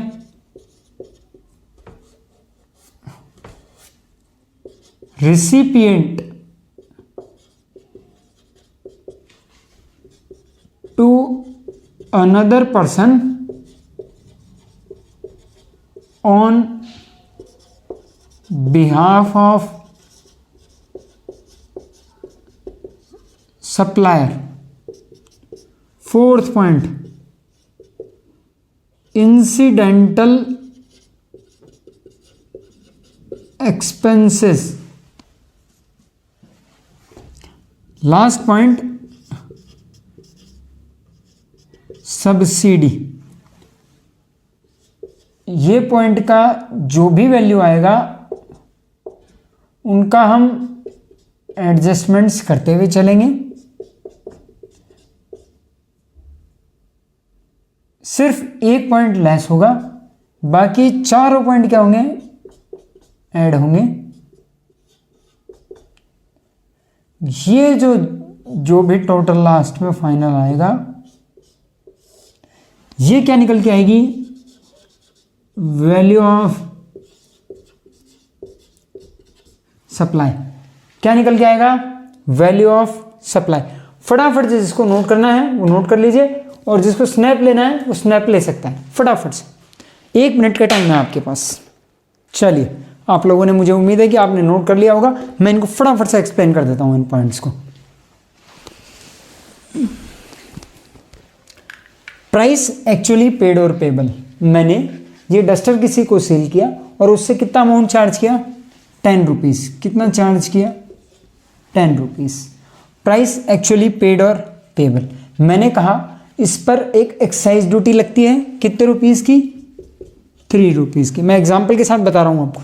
all taxes other than GST. GST के अलावा आप कोई भी टैक्स, कोई स्टेट टैक्स हो, सेंट्रल टैक्स हो, लोकल टैक्स हो, कोई भी टैक्स यदि उस आर्टिकल पर आप पे करते हैं जिसकी सप्लाई हो रही है, तो वो इसकी वैल्यू में ऐड किया जाएगा। किसके लिए, जीएसटी की कैलकुलेशन के लिए। ऑल डिस्काउंट, मैंने कहा इस पे लिस्ट प्राइस पे मैं आपको 10% का डिस्काउंट दूंगा, 1 रुपीज़ का। किसका, 1 रुपीज़ का। इसके बाद payment made by recipient to another person on behalf of supplier. बोला आप एक काम करना, डस्टर तो 15 रुपए का है, डस्टर तो 15 रुपए का है, लिस्ट प्राइस 10 रुपए है, लेकिन आप 5 रुपए क्या करो, मेरी एक थर्ड पार्टी है राकेश जो मुझसे पैसा मांगता है, आप उसको 5 रुपए दे देना। मैंने क्या बोला, मैं 10 रुपए मुझे दे दीजिए, 5 रुपए मेरे एक उधारी पर्सन है राकेश, आप उसको दे देना, ठीक है। तो जबकि वो वैल्यू क्या थी, इसी की, तो उसकी इस वैल्यू को अपन क्या करके चलेंगे, add. Payment made by recipient, recipient ने पेमेंट किया था to another person, third party Rakesh को, ऑन बिहाफ ऑफ सप्लायर। मैंने कहा था मेरे बिहाफ पे आप राकेश को पेमेंट दे दो, वो अपन क्या करते हुए चलेंगे, ऐड करते हुए चलेंगे। क्या करते हुए चलेंगे, ऐड करते हुए चलेंगे। इंसिडेंटल एक्सपेंस, मैंने कहा आप जो मुझसे ये एक डस्टर ले रहे हैं, इसकी पैकिंग का चार्जेस लगेगा आपका, आप इसकी पैकिंग करवाएंगे ना, तो मैं पैकिंग के 2 रुपए लूंगा। इंसिडेंटल एक्सपेंस, पैकिंग चाहे प्राइमरी हो, चाहे सेकेंडरी हो, चाहे प्रोटेक्टिव हो, चाहे मैंडेटरी हो, पैकिंग कैसी भी हो, इंसिडेंटल एक्सपेंस कैसा हो, वैल्यू में क्या होगा, ऑलवेज ऐड किया जाएगा। सब्सिडी, सब्सिडी, यहां पर आप एक पॉइंट लिख लीजिए, अदर देन गवर्नमेंट सब्सिडी। एक प्राइवेट ऑर्गेनाइजेशन है, एक प्राइवेट ऑर्गेनाइजेशन है मान लीजिए, और उसने मुझसे ये बोला आप ये डस्टर बनाइए और कितने रुपए में बेचिए, 15 रुपए में बेचिए। हम आपको जितने डस्टर आप 15 रुपए में बेचेंगे, जितने डस्टर आप 15 रुपए में सप्लाई करेंगे, पर डस्टर पे आपको 5 रुपए की क्या देंगे, सब्सिडी देंगे। तो ये भी हम क्या करते हुए चलेंगे, ऐड करते हुए चलेंगे। यही सब्सिडी यदि गवर्नमेंट बोलती कि आप मान लीजिए, गवर्नमेंट ये बोलती है कि आप क्या काम कीजिए, मिलिट्री की ड्रेस बना के बेचिए, मिलिट्री की ड्रेस बना के बेचिए, बेचिए इन द सेंस मिलिट्री को सप्लाई कीजिए। आप जितनी भी ड्रेस उनको बना के सप्लाई करेंगे, उसके पर ड्रेस पे हम आपको 1000 रुपीज़ की सब्सिडी देंगे। 1000 रुपीज़ आप उनसे कम चार्ज कीजिएगा, वो 1000 रुपीज़ आप गवर्नमेंट से ले लीजिएगा। तो वो क्या 1000 रुपीज़ यहाँ पे ऐड होंगे, नहीं ऐड होंगे। पहले से अपन ने लिख दिया है other then government subsidy. Government के अलावा हमें किसी भी प्रकार की सब्सिडी मिलती है, किसी भी सप्लाई से रिलेटेड, तो उस सप्लाई में उस सब्सिडी को ऐड किया जाता है। किसकी कैलकुलेशन के लिए, जीएसटी की कैलकुलेशन के लिए जो वैल्यू ऑफ सप्लाई निकाला जाएगा, उसमें उसको क्या किया जाएगा, ऐड किया जाएगा। अब जो भी वैल्यू आएगा, क्या वैल्यू आएगा, 13, 12, 17, 19 और 5, 24 रुपीज़। जीएसटी एक्चुअल अमाउंट किस पे चार्ज होगा, 4 रुपीज़ पे चार्ज होगा। मान लीजिए अगर 5% की रेट है तो इंटू @5%, या जो भी रेट है 5%, 12%, 18%, 28%, जो भी उस आर्टिकल पे रेट है वो किस पे चार्ज होगी, 24 पे, ना कि 10 रुपीज़। मैं दोबारा रिपीट कर देता हूँ एक बार। प्राइस एक्चुअली पेड और पेबल, जो भी आपने उस आर्टिकल के लिए पे किया, डस्टर के लिए 10 रुपीज़। अदर कोई भी लोकल टैक्स है, म्युनिसिपल टैक्स है, कोई भी स्टेट गवर्नमेंट टैक्स है, सेंट्रल टैक्स है, उस आर्टिकल की सप्लाई पर अगर कोई टैक्स चार्ज होता है ₹3 तो उसमें ऐड किया जाएगा।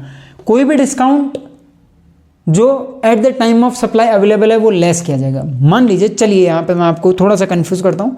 मान लीजिए एक ऐसा डिस्काउंट है, मैंने बोल दिया अगर आप मुझसे पर ईयर में 1 लाख रुपीज़ से ऊपर के डस्टर परचेज करेंगे तो मैं आपको कंप्लीट परचेज पर 5% डिस्काउंट दूंगा, एडिशनल 5% डिस्काउंट दूंगा, एडिशनल 5% डिस्काउंट।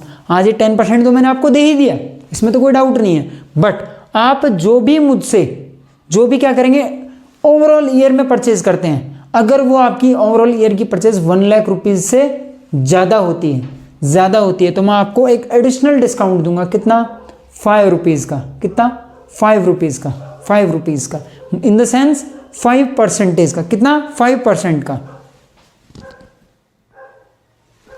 तो वो जो एडिशनल डिस्काउंट है वो मैं आपको कितना दूंगा, 5% दूंगा। अब ये 5% आज तो कंफर्म है नहीं, तो आज तो इस वैल्यू में एडजस्ट किया जाएगा नहीं। मान लीजिए इन द सेंस 1 साल बाद मेरी परचेज हो जाती है 2 लाख रुपीज़ की, 1 लाख को क्रॉस हो गया है। अगर 1 लाख को क्रॉस हो गया है तो मैं 2 लाख रुपीज़ पर 5% डिस्काउंट दूंगा, मतलब इसका एडिशनल 5%। इस सप्लाई में कितना एडजस्ट होगा, 0.5। 5% एडिशनल डिस्काउंट है ना, तो कितना होगा, 0.5। अब ये उस टाइम तो अवेलेबल था नहीं। इन द सेंस फ्यूचर में क्या होगा, जब भी आप ऐसा करेंगे तो इसकी 2 कंडीशन है।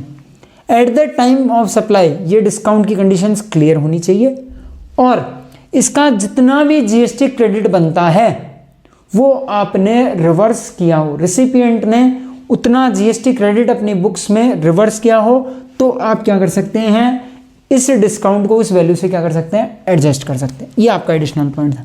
Third point, payment made by recipient. मेरे बिहाफ पे आप राकेश को कितना रुपए दे दीजिए, 5, तो वो इसमें क्या होगा, ऐड होगा। इंसिडेंटल एक्सपेंस, कोई भी पैकिंग चार्जेस है, कोई भी इंस्टॉलेशन चार्जेस हैं, वो सब क्या होंगे, ऐड होंगे। सब्सिडी, कोई भी गवर्नमेंट सब्सिडी वो ऐड कभी नहीं होगी। अदर देन गवर्नमेंट सब्सिडी क्या होगा, ऑलवेज ऐड किया जाएगा। जिसको भी स्नैप लेना है ले सकता है। मैं कुछ एक्सपेंसेस के एग्जाम्पल यहां पे लिखवा देता हूं, उसके बाद फटाफट से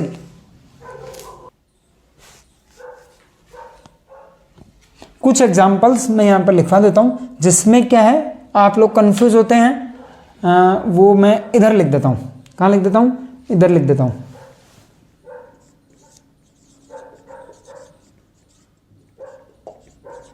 क्या डिजाइनिंग चार्जेस, मैंने कहा आप मेरे लिए इस डस्टर की स्पेसिफिक डिजाइन बनवाइए, उसका जो एडिशनल चार्जेस है क्या वो सप्लाई में ऐड होगा, ऐड होगा, यस। क्या ऐड होगा, यस। कंसल्टेंसी चार्जेस, कोई भी कंसल्टेंसी चार्ज है एडिशनल कंसल्टेंसी के लिए, तो वो क्या ऐड होता हुआ चलेगा, यस।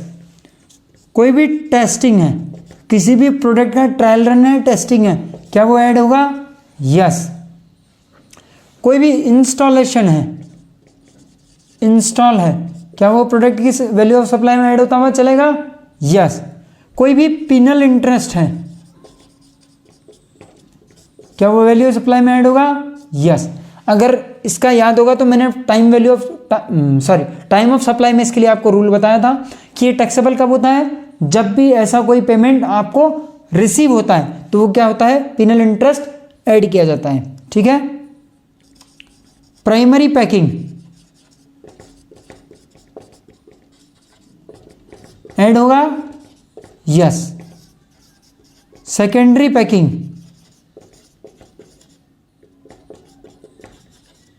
क्या इसमें वैल्यू ऑफ सप्लाई में ऐड किया जाएगा, yes.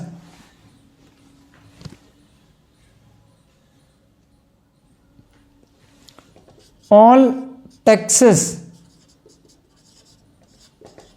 Other than GST add किए जाएंगे। क्या किए जाएंगे? ऐड किए जाएंगे। यस, गवर्नमेंट सब्सिडी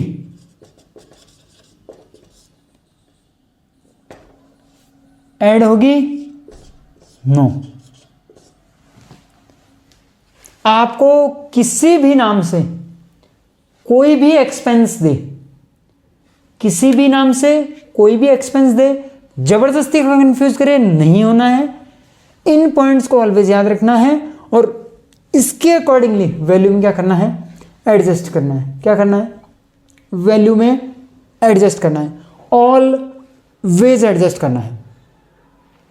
अब आपका जीएसटी किस पे चार्ज होगा? ये जो वैल्यू निकल के आएगी उस पे चार्ज होगा। चलिए मैं आपको एक दो क्वेश्चंस करा देता हूं, उसके बाद रूल्स पे मूव करेंगे, या मैं पहले रूल्स करवा देता हूं। अगर प्राइस सोल कंसिडरेशन नहीं है तो क्या होगा? अगर प्राइस सोल कंसिडरेशन नहीं है तो क्या होगा? मैं इधर लिख देता हूं।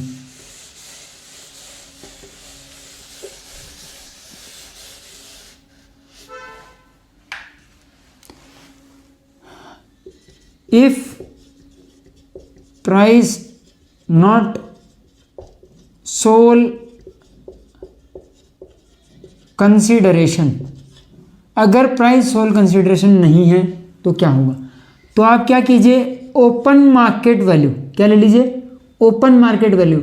अगर उस प्रोडक्ट की अवेलेबल नहीं है तो, अगर ओपन मार्केट वैल्यू अवेलेबल नहीं है तो आप क्या करेंगे? Price paid in cash plus price paid in cash. Cash में कितना था उस मोबाइल का? 13,000। और exchange value non cash consideration उसका क्या कर दीजिए? ऐड कर दीजिए। नॉन कैश कंसिडरेशन क्या कर दीजिए? ऐड कर दीजिए। अगर ये भी अवेलेबल नहीं है तो like thing and article, like thing मतलब मान लीजिए ये मोबाइल किसका था? सैमसंग का। बोले सैमसंग के मोबाइल की प्राइस तो अवेलेबल नहीं है, बट ऐसा ही क्या है, एक वीवो का मोबाइल आता है। क्या आता है? वीवो का मोबाइल आता है। तो वो क्या हो गया? Like thing and article. मैं यहाँ पर लिख देता हूँ वीवो मोबाइल, जिससे आपको याद रहेगा कि लाइक थिंग एंड आर्टिकल किसको बोलते हैं। Like thing and article. ऐसा भी कुछ नहीं है, ऐसा इस जैसा मोबाइल कोई आता ही नहीं है। तो बोलो कोई बात नहीं, कॉस्ट प्लस 10% आप कर दीजिए। क्या कर दीजिए? Cost plus 10%। मान लीजिए कंपनी की कॉस्ट है उसकी 10,000 की, प्लस उसमें 10% मार्जिन 1 के ऐड कर दीजिए, तो उसकी वैल्यू ऑफ सप्लाई हम क्या मान लेंगे? 11 के उसकी क्या मान ली जाएगी? वैल्यू ऑफ सप्लाई क्या मान ली जाएगी? क्या मान ली जाएगी? वैल्यू ऑफ सप्लाई मान ली जाएगी। ये तो है अगर प्राइस सोल कंसिडरेशन नहीं है, या तो आप ओपन मार्केट वैल्यू ले लीजिए या सोल कंसिडरेशन ले लीजिए, लाइक थिंग एंड आर्टिकल ले लीजिए। अगर ये भी अवेलेबल नहीं है तो कॉस्ट प्लस 10%।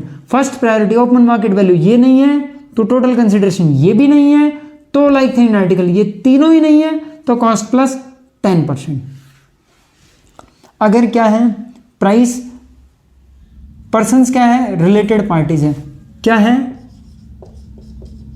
रिलेटेड पार्टीज हैं। क्या है? रिलेटेड पार्टीज हैं। रिलेटेड पार्टीज हैं तो क्या होगा? इन्होंने बोला है इसमें दो केसेस हैं, एक तो अदर देन एजेंट और एक प्रिंसिपल और एजेंट का जो केस होता है वहां पर। प्रिंसिपल एजेंट के केस में इन लोगों ने बोला है कि एजेंट की जो वैल्यू ऑफ सप्लाई है, एजेंट की वैल्यू ऑफ सप्लाई है वो 110% की इक्वल है। मतलब 90% of price charged by agent. मान लीजिए मैं इसको एग्जांपल लिख देता हूं, अगर ये नोट हो गया तो मैं इसको यहां से हटा देता हूं। क्या होगा? मान लीजिए मिस्टर एक्स है, ये कौन है, प्रिंसिपल है, इन्होंने सप्लाई किया है कितने रुपीज़ में, 100 रुपीज़ में, ठीक है। किसको, मिस्टर वाई, ये कौन है, एजेंट, ठीक है। अब मिस्टर वाई ने क्या किया है, सेल मिस्टर जेड, किसको, unrelated person and sole consideration के साथ, कितने रुपीज़ में, 200 रुपीज़ में।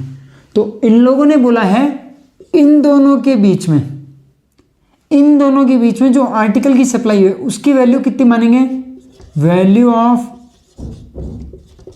सप्लाई कितना होगा, 90% of 200 is equals to 180। Price charged by agent from unrelated parties into 90%। जो भी एजेंट अपने अनरिलेटेड कस्टमर्स के साथ जो प्राइस चार्ज करता है उसका 90% प्रिंसिपल और एजेंट के बीच में जो सप्लाई हुई है उसकी वैल्यू ऐसे डिसाइड होगी। ये सिर्फ किसके लिए है, प्रिंसिपल और एजेंट के केस में है। अदरवाइज अगर इसके अलावा कोई भी केसेस हैं तो फिर क्या होगा, तो फिर if recipient is eligible for full ITC,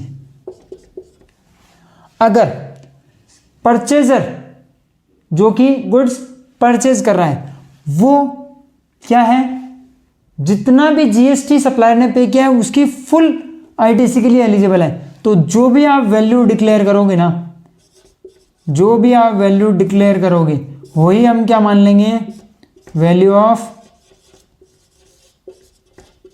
supply, क्या मान लेंगे, वैल्यू ऑफ सप्लाई। अगर वो फुल आईटीसी के लिए एलिजिबल नहीं है तो फिर वही सेम रूल लगेगा, कौन सा, open market value, full consideration तो इसमें आएगा नहीं, फिर लाइक थिंग एंड आर्टिकल या फिर कॉस्ट प्लस 10%,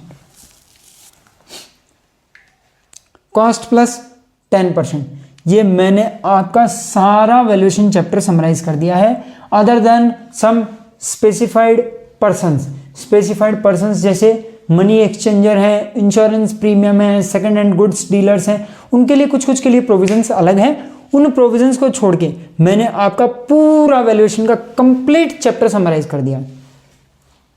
सबसे पहले फटाफट से एक बार मैं पूरा रिवाइज कर देता हूं, देखिएगा, ध्यान से सुनिएगा। चलिए पहले कुछ बच्चे नोट कर रहे हैं, मैं 2 मिनट रुक जाता हूं, वीडियो पॉज कर देता हूं एक बार।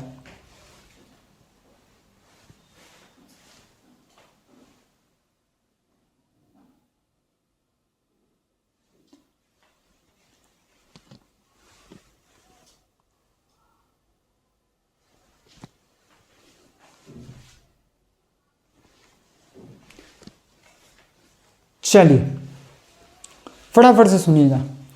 प्राइस एक्चुअली पेड और पेबल क्या होना चाहिए, सोल कंसिडरेशन होना चाहिए, सोल कंसिडरेशन होना चाहिए और अनरिलेटेड पार्टीज होनी चाहिए। तो जो भी आप वैल्यू डिक्लेयर करेंगे उसमें हम 5 एडजस्टमेंट्स करेंगे, उसके बाद जो भी वैल्यू निकल के आएगी वो क्या आएगी, वैल्यू ऑफ सप्लाई। 5 एडजस्टमेंट्स कौन से करेंगे, आपने all taxes other than GST को ऑलवेज क्या करना है, ऐड करना है।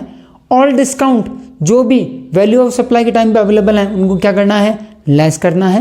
इंसिडेंटल एक्सपेंसेस को ऐड करना है।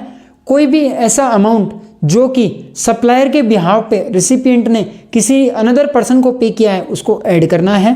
और नॉन गवर्नमेंट सब्सिडी को ऑलवेज क्या करना है, ऐड करना है। इनके बाद में जो भी निकल के आएगा वो क्या निकल के आएगा, वैल्यू ऑफ सप्लाई। मान लीजिए अगर पार्टीज क्या है, अनरिलेटेड नहीं है, मतलब रिलेटेड पार्टीज हैं, रिलेटेड पार्टीज हैं और किसका केस है, अदर देन किसका केस है, प्रिंसिपल एजेंट का केस है।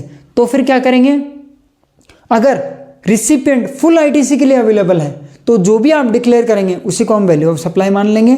अगर सामने वाला फुल के लिए आईटीसी के लिए एलिजिबल नहीं है तो फिर क्या करेंगे, रूल्स पे जाएंगे।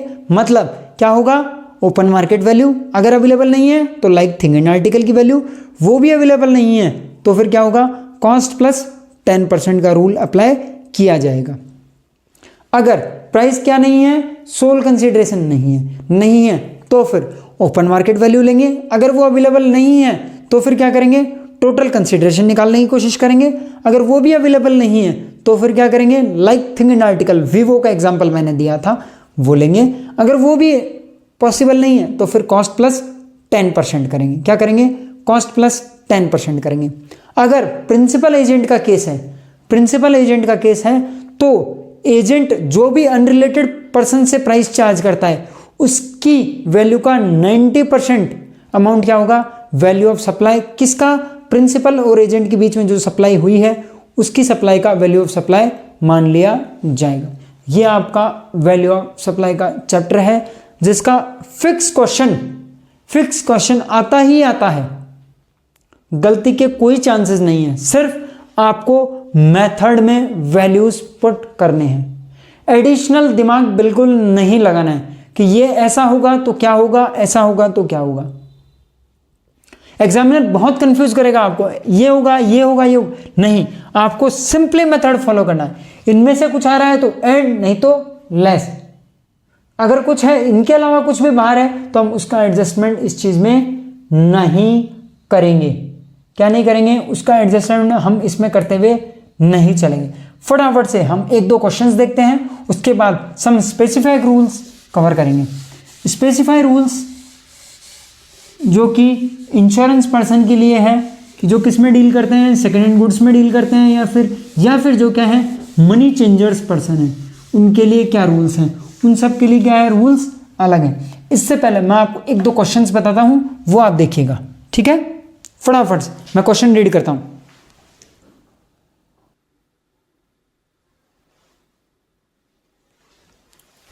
चलिए मैं क्वेश्चन रीड कर रहा हूं और इसकी पीडीएफ, इसी चैप्टर की पीडीएफ के क्वेश्चंस मैं आपके वीडियो के डिस्क्रिप्शन लिंक में अपडेट कर दूंगा, आप चाहें तो वहां से क्वेश्चंस देख सकते हैं। चलिए फटाफट से मैं क्वेश्चन रीड कर रहा हूं। अगर इससे पहले आप पीडीएफ का प्रिंट आउट निकाल लीजिएगा जिससे आपको क्वेश्चंस देखने में आसानी रहेगी। क्या बोला है, black and white private limited has provided the following particulars related to the goods sold to Colorful Private Limited.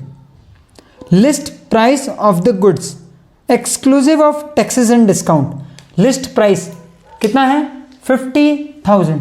यहाँ पे हम लिखेंगे how much, list price 50,000। आगे चलेंगे, tax leviable by municipal authority on such supply। Local authority का tax क्या होगा, always add होगा। कहाँ पे आएगा, यहाँ पे ऐड करेंगे। उसके बाद में SGST and CGST chargeable on the supply जी अदर देन GST, तो GST ऐड नहीं हो, इसको लैप्स करते हुए चलेंगे। Second point, packing charges not included in above price. Packing charges all incidental expense क्या होंगे, ऐड होंगे। कितना 1000, तो इसके सामने मैं लिख देता हूं 1000। उसके बाद नीचे एक नोट लिखा गया है, black and white limited receives ₹2000 a subsidy from NGO on sale of such goods. The price of 50,000 of these goods after considering such subsidy. उस सब्सिडी को कंसिडर करने के बाद में ये प्राइस क्या है 50,000 है, और एनजीओ हमें एक सब्सिडी दे रहा है कितने की 2000 की।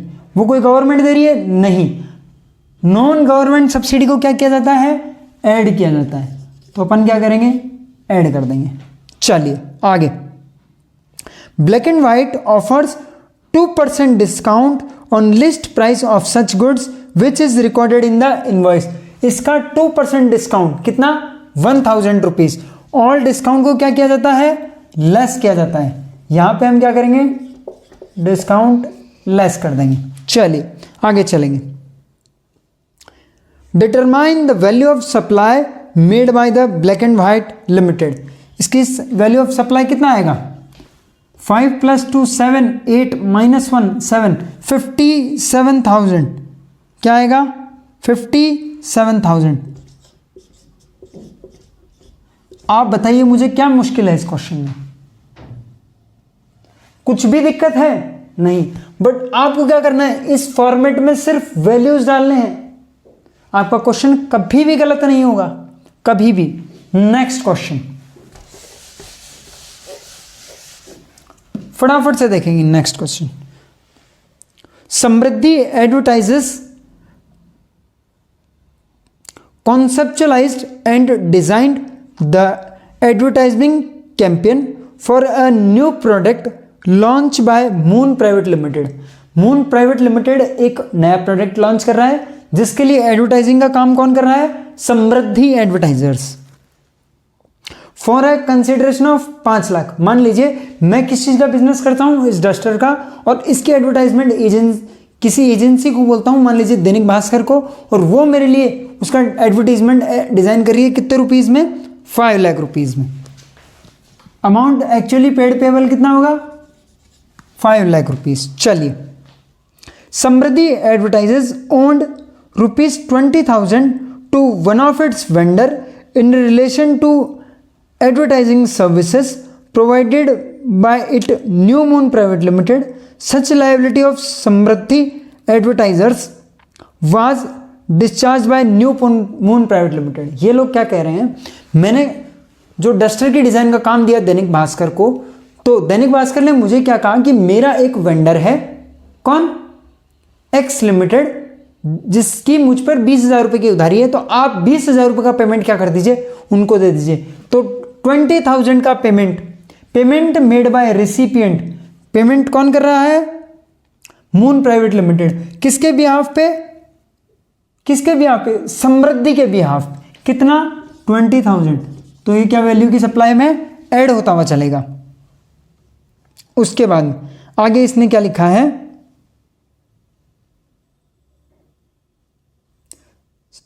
सच liability was discharge by new moon private limited. New moon private limited delayed the payment of consideration and paid interest of 15,000। चलिए, तो मैंने आपको क्या बताया, payment made by recipient to another person on behalf of supplier, कितना आएगा?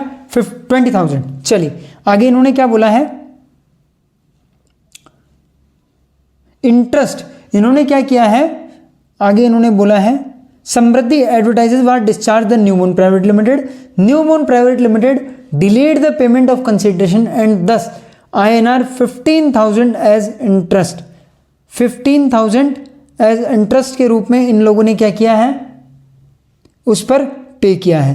तो अपन silently इस पे मान लेंगे कि इसको वैल्यू ऑफ सप्लाई में क्या करेंगे, इंक्लूड करेंगे। हाँ करेंगे, क्योंकि कोई भी पिनल इंटरेस्ट होता है, कोई भी पिनल इंटरेस्ट होता है, अपन ने यहाँ पे देखा था कि कोई भी पिनल इंटरेस्ट होता है तो वो क्या होगा, प्राइमरी सप्लाई में आप में क्या किया जाएगा, ऐड किया जाएगा। अगर इस क्वेश्चन का सॉल्यूशन देखेंगे तो इस सॉल्यूशन में इन लोगों ने क्या किया है, 15,000 इंक्लूडिंग जीएसटी माना है, और मैं आपके लिए यहाँ पर 15,000 एक्सक्लूडिंग जीएसटी मान रहा हूँ।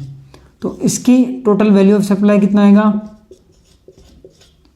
5,35,000। कुछ भी मुश्किल नहीं है, सिर्फ आपको क्या करना है, वैल्यूज यहाँ पे डालने हैं। क्या करना है, वैल्यूज यहाँ पे पुट करने हैं। एक क्वेश्चन और देखते हैं, उसके बाद में सम स्पेसिफिक प्रोविजन करेंगे, उसके बाद में अपन कंबाइंड प्रैक्टिस करेंगे तीनों चैप्टर की, किसकी, सप्लाई की, time of supply and value of supply की।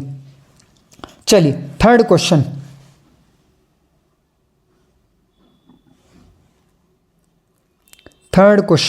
AKJ Foods Private Limited gets an order for supply of processed food from a customer. The customer wants to consignment tested for gluent for specified chemical residues.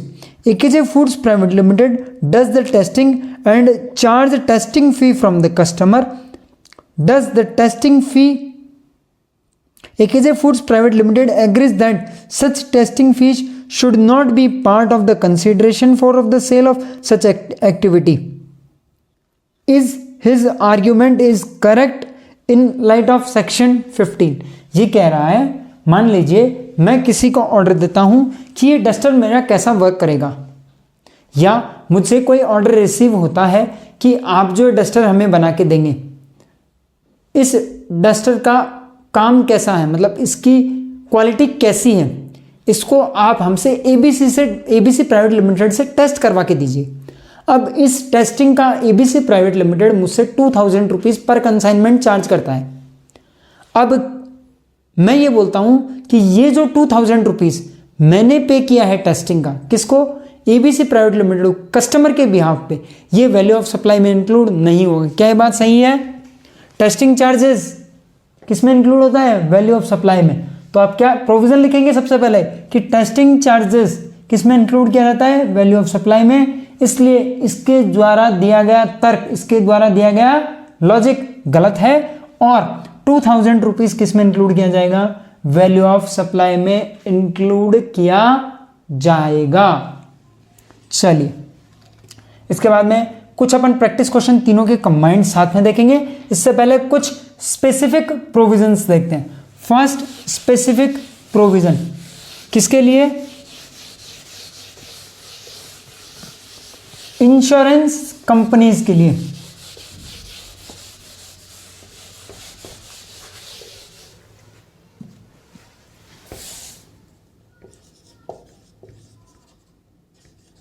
Specific provision for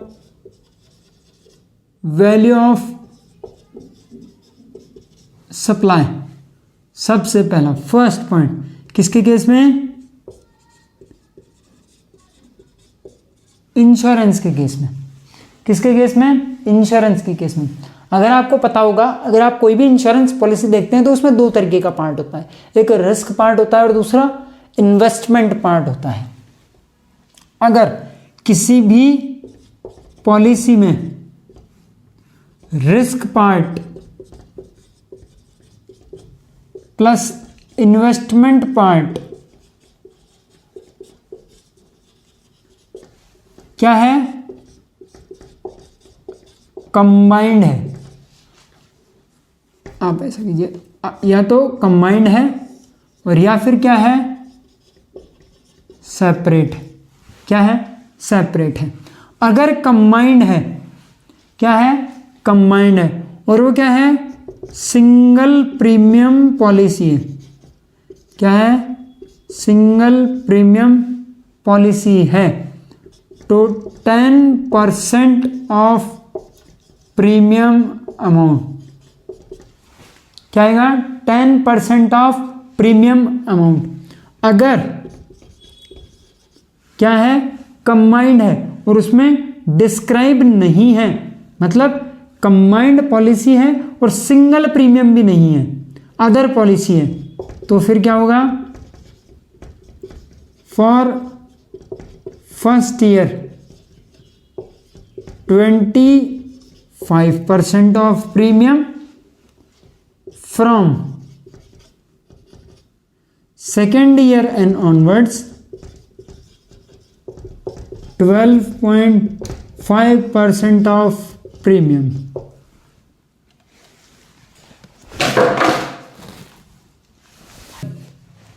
अगर दोनों में क्या है? Separate दिया गया है, तो जितना भी रिस्क अलोकेटेड अमाउंट है उसका 100% क्या होगा? Value of supply. इसमें एक्सप्लेन करने जैसा कुछ भी नहीं है, लर्न करने का एक सिंपली प्रोविजन है। इन लोगों ने बोला है इंश्योरेंस के बिजनेस में दो तरीके की बात होती है। चलिए पहले आप स्नैप ले लीजिए। चलिए, इंश्योरेंस में दो तरीके से होता है, एक तो होता है रिस्क पार्ट और एक होता है इन्वेस्टमेंट पार्ट। अगर किसी भी बिजनेस में रिस्क पार्ट और बिजनेस पार्ट को सेपरेट किया गया है कि आपका 30% रिस्क के लिए है, 70% इन्वेस्टमेंट पार्ट है, तो आपका जो रिस्क पार्ट है 30%, वो 30% कंप्लीट क्या है? वैल्यू ऑफ सप्लाई, और उस पर क्या होगा?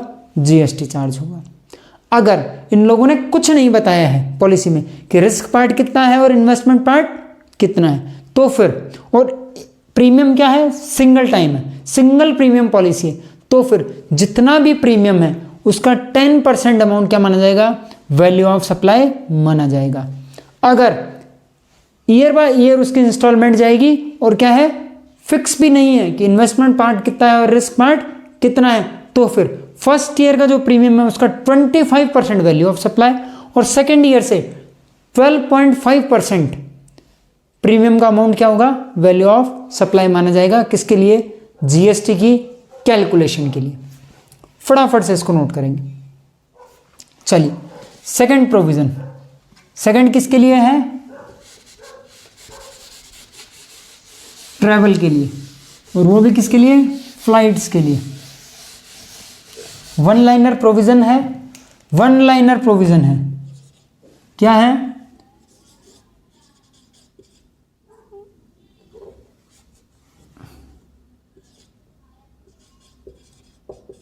डोमेस्टिक ट्रैवल के केस में कितना, 5% ऑफ बेसिक फेयर, और इंटरनेशनल के केस में कितना, 10% of basic fair. Basic fair का 5% वैल्यू ऑफ सप्लाई किसके केस में, डोमेस्टिक के केस में, और बेसिक फेयर का 10% इंटरनेशनल ट्रैवल के केस में क्या माना जाएगा, वैल्यू ऑफ सप्लाई। किसके केस में, फ्लाइट टिकट के केस में। किसके केस में, फ्लाइट टिकट के केस में। अब आपका थर्ड प्रोविजन आता है मनी एक्सचेंजर। कौन होते हैं, मनी एक्सचेंजर्स। चलिए थर्ड कौन आता है, मनी एक्सचेंजर्स, जो कि एयरपोर्ट वगैरह पे अवेलेबल होते हैं। अगर कोई अनदर कंट्री से पर्सन इंडिया में घूमने के लिए आ रहा है, इंडिया से कोई पर्सन बाहर घूमने के लिए जा रहा है, तो मान लीजिए कोई यूएस से कोई पर्सन आया इंडिया घूमने के लिए, अब डॉलर तो यहाँ चलेगा नहीं, तो फिर वो क्या करेगा, एयरपोर्ट पे कन्वर्ट कराता है करेंसी। उनके लिए क्या प्रोविजन लिखा गया है, चलिए फटाफट से। Up to 1 lakh rupees, 1 lakh to 10 lakh rupees, और फ्रॉम, या ग्रेटर देन ऐसे कर लीजिए, greater than 10 lakh rupees, minimum ₹250 per transaction.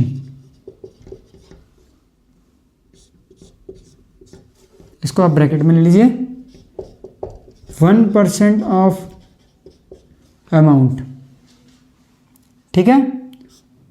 उसके बाद में 1000 plus 0.5% of amount minus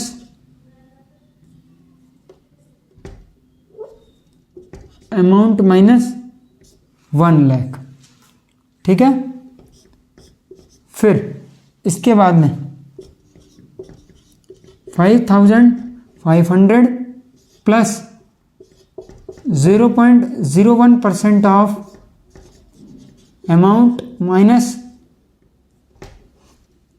10 lakh, subject to maximum कितना 60,000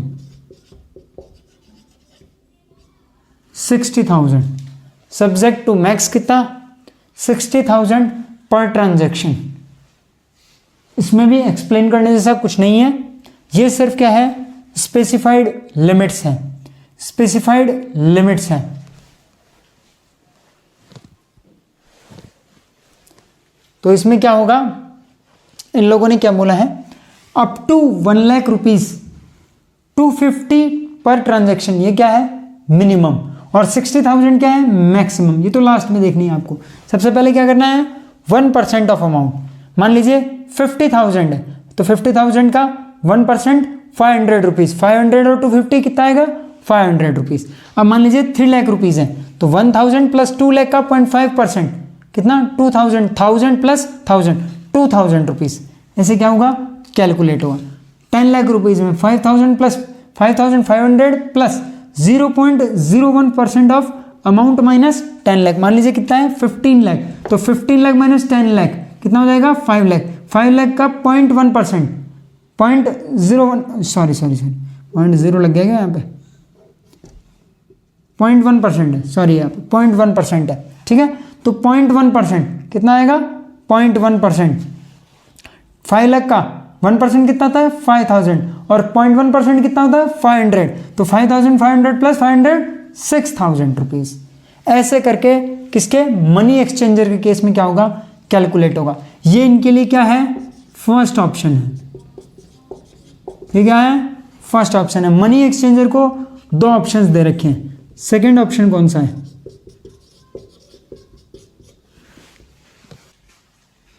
चलिए क्या होगा value is equals to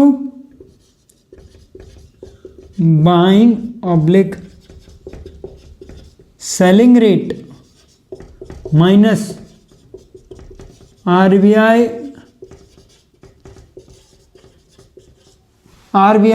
reference rate. किससे डिफरेंस निकलेगा RBI reference rate.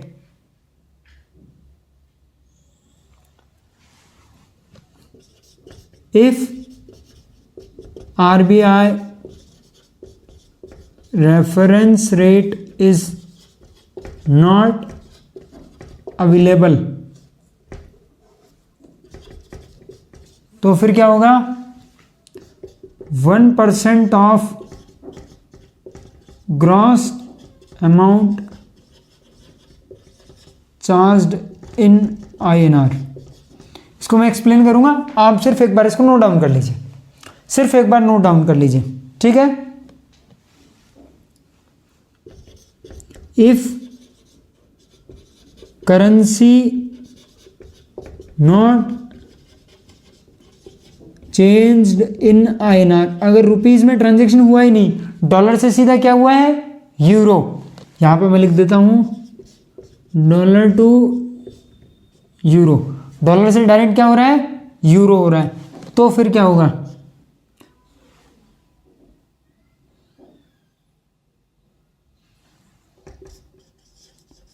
Laser of two amount that would receive in INR if convert in INR। क्या होगा if convert into INR। इस provision में थोड़ा सा एक्सप्लेन करने का है, बट आई थिंक सभी बच्चे बोल रहे हैं सर आज लेक्चर लंबा हो गया है, आज लेक्चर लंबा हो गया है। कोई बात नहीं, क्योंकि आज चैप्टर भी 2 कवर हो गए, इसको मैं नेक्स्ट लेक्चर में एक्सप्लेन कर दूंगा। आप नोट कर लीजिए, एक बार स्नैप ले लीजिए, आप एक बार इतना ही क्या कर दीजिए स्नैप ले लीजिए, और मैं इसको नेक्स्ट लेक्चर में क्या कर दूंगा एक्सप्लेन कर दूंगा अच्छे से। और उसके बाद में हम दोनों चैप्टर्स के किसके टाइम ऑफ सप्लाई के और वैल्यू ऑफ सप्लाई के चैप्टर्स के क्वेश्चंस कवर करेंगे। तो चलिए guys, thank you very much, thank you for watching the video. अगर वीडियो पसंद आए तो लाइक करें, शेयर करें, कमेंट करें, और कमेंट जरूर करें। अगर आपको पसंद नहीं है तो डिसलाइक भी कर सकते हैं, बट रिस्पॉन्स जरूर दें। Thank you very much.